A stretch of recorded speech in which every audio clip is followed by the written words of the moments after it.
Kenapa Hamas begitu berani melancarkan serangan mati dah? Dan yang luar biasanya, rakyat dia pun bersedia menerima kesan dan akibat daripada itu. Kerana projek menghapuskan Palestin daripada peta dunia dan juga daripada minda semua orang sebenarnya adalah merupakan projek yang sudah hampir menjadi kenyataan. Kita pernah dengar kan apa yang disebut sebagai two-state solution, penyelesaian dua negara. Dua negara maksud dia ada bahagian untuk orang Palestin, ada bahagian untuk orang Israel. Tapi sepadan tu sebenarnya agak mengelirukan sebab dia bagi kepada orang Palestin ni kecil saja Gaza. Besar mana Gaza? Besar Lembah Kelang lagi daripada Gaza. Kemudian penduduk dia pun berapa, dalam 1,8 2 juta. Gitu aja, dia tak boleh lebih daripada itu sebab dia kawasan kecil. Kemudian Tebing Barat pun kecil juga. Yang baki itu semua dapat pada Israel secara rasmi. Tetapi di masa yang sama, tuan-tuan pun mungkin pernah dengar apa yang disebut sebagai Deal of Century, Safaqatul Qurun, iaitu perjanjian abad ini. Apa itu perjanjian abad ini? Iaitu abad ini pula adalah merupakan satu projek baru pula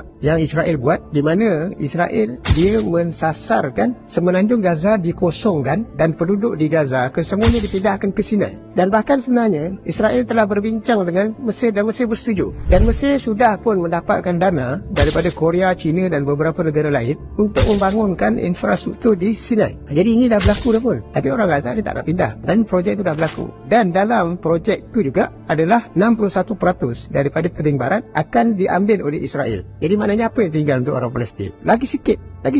Kemudian projek seterusnya juga selepas daripada itu adalah projek yang dalam bahasa Arab disebut tatbi'. Dalam bahasa Melayu kita sebut normalisasi. Normalisasi maksud dia satu projek untuk menjadikan Israel sebagai negara yang diterima secara tabii oleh semua negara di dunia. Banyak negara tak boleh terima Israel. Negara kita tak boleh terima Israel kan? Dan negara-negara Arab pun sebahagian tu tak ada kedutaan Israel di negara mereka. Mereka tak mahu buat hubungan diplomatik dengan Israel. Tetapi normalisasi maksudnya dia minta, dia melobi supaya semua negara ini menerimanya. Jadi beberapa negara sudah mula menunjukkan minat untuk bekerjasama dengan Israel. Sebagai contoh Mesir. Mesir tahun 56 berperang dengan Israel. Perang terakhir adalah pada tahun 1973. Tetapi selepas perjanjian 73, selepas daripada perjanjian Camp David dan 1978, Mesir dah tak ada perang dah dengan Israel. Sebaliknya Mesir mengambil pendekatan berdamai dengan Israel. Itu yang antara punca kenapa Anwar Sadat dibunuh oleh rakyat dia sendiri. Sebab rakyat dia menganggap bahawa ini satu pengkhianatan besar kepada orang-orang Mesir. Kemudian begitu juga kita melihat pendirian Jordan. Jordan walaupun dia tidak menerima dan Israel sebagai negara, tetapi hubungannya cukup baik. Dan kemudian perkembangan yang terbaru dalam beberapa tahun yang lepas, 4 negara dia sudah mengiktiraf Israel sebagai negara. 4 negara ini adalah Morocco, Sudan, Bahrain dan juga